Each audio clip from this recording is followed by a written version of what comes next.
Hi again, everybody. Tim Koelble of the Herald-Mail sports staff with you. Welcome to the starting five. And joining us today in the center is Bob Parasiliti. And finally back after a 2-week hiatus, sports editor Mark Keller. Nice to see you back on TV, Keller. Good to be back. And then we're going to let you talk first. We're going to talk some football. And unfortunately for us, for you football fanatics, the high school season's over. Last Friday night, North Hagerstown lost to Seneca Valley in a Class 3A game, and Boonesboro lost to Brunswick in a Class 1A game. So, Mark, you were down at the Seneca Valley game. And really, is it a moral victory for North that they played a tough Seneca Valley team to a 12-7 game? I think yes and no. I mean, it's one of those things. No coach ever wants to say that there's a moral victory, but you know, I did talk to Danny Cunningham a little bit after the game, and certainly there's a stigma to Washington County football. You know, people around the state don't give enough credit to Washington County football, and you know, there's some validity to that at times, but certainly North Hagerstown showed very well in that game, right in it, right till the end. Yeah, going into the game, a lot of observers would have thought that this would have been a Seneca Valley wipeout.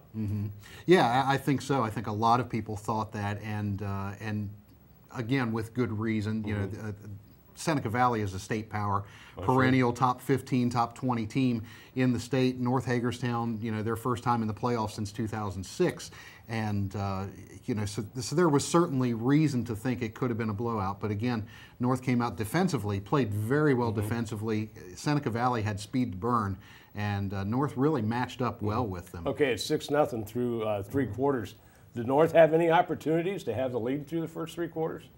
Through the first 3, no, they really didn't. They couldn't get anything going offensively. They had about 120 yards of offense in the first 3 quarters, and actually in the entire game they only had 3 drives that were more than 3 plays, and none of those resulted in their 1 touchdown. Not going to do too much with that kind of offense. No, exactly. So Seneca Valley scores in the 4th quarter, goes ahead 12-0.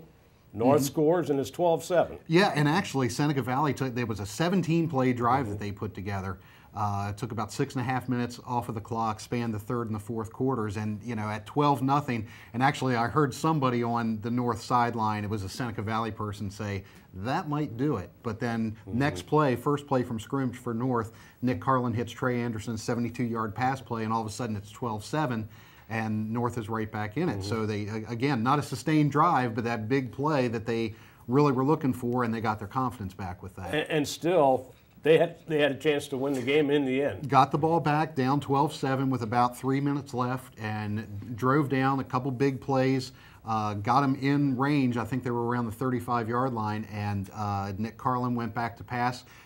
Threw a ball out into the flat, and defender just waiting there, you know, hiding in the flat, and it jumped up and picked it off, and with about 1.5 minutes left, and they were able to put it away from there. One of the keys to the defense for Seneca Valley, did they stop Hewlett and Anderson? Yeah, kept Hewlett, Anderson, and Isaiah Keys. I think Keys finished with about 66 yards, and one of the things that Danny Cunningham said was just their pursuit. That's something that they can't see, they don't see in practice, they don't see during the regular season, that their kids were, Seneca Valley's kids were so fast, they pursued, flew to the ball so quickly, they just could not get the angles to the outside that they would normally get. So that should be a good one. Seneca Valley gets Urbana, who was a 1-point overtime winner over Damascus. Unbelievable, you know, an unbeaten Damascus team that Urbana beat, so it should be a good one. Parts, you were over at Boonesboro.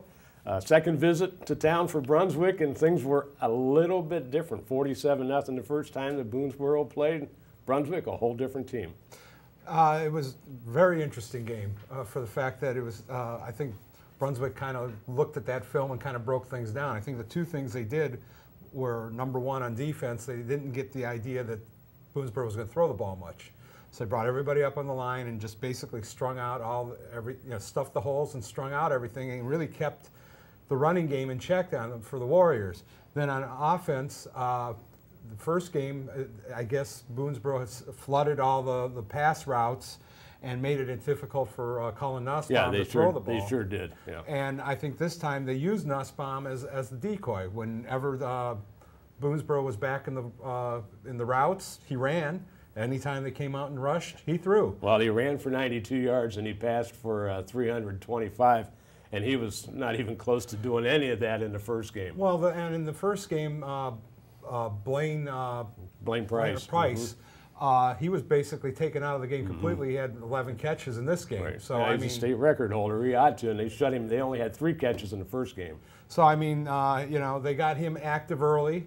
Nussbaum moved around very well, and I mean, it really knocked Boonesboro off its hinges a little bit. You know, I mean, they didn't really move the ball that well. But it was Brunswick's turn really to play defense, and I guess by the accounts that I was reading, they really shut Boonesboro down in the initial stages of the game. Well, like I said, they strung them out. I mean, everything that was going wide was going for a couple of yards. I mean, there were a lot of plays for Boonesboro that were negative yard plays, and they just, you know, just could not get it cracked. You know, I mean, they just couldn't get anything going. So Boonesboro's trailing by a pretty good deficit, and Poffenberger returns an interception, 35 yards for a touchdown. And they're back in the game, 20-16 in the third quarter. Well, basically, they were already down 20-3, and they got the 2 scores. One was on a basically like a wildcat option type pass with Justin Hearld-Mail throwing to Seabright, and then next play after the kickoff, they returned and all of a sudden it's 20-16. But what happened was then Brunswick got the ball, made a long drive down to about the 15-yard line and didn't score. Boonesboro takes over, doesn't get anything, and all of a sudden the punt gives field position. Brunswick gets the ball around their own 47-yard line and drives it in. They get the score, and then they get really basically 2 oh-by-the-way scores at the end to make it look a lot worse than it really was. So as a result of that game, Brunswick gets a road game at Fort Hill, who defeated Allegheny 21-20 in their matchup. It was kind of funny because everybody was kind of anticipating somebody from down there coming down here to play because, and I even heard a couple people saying it'd be nice to see them come down here for once. Yeah, it would have been nice, but that's not going to happen. It didn't happen. Okay. Should tell you in volleyball, on Monday, Smithsburg beat Sparrows Point 25-10, 25-12, and 25-10 in the Maryland Class 1A state semifinals. So they'll be in the state championship game on Saturday as they go for another title. They'll be playing Perryville. That's our show on the Starting 5. Don't forget to check us out on Facebook at the Herald-Mail Sports Guys and on Twitter at HM Sports Guys. We'll see you again soon.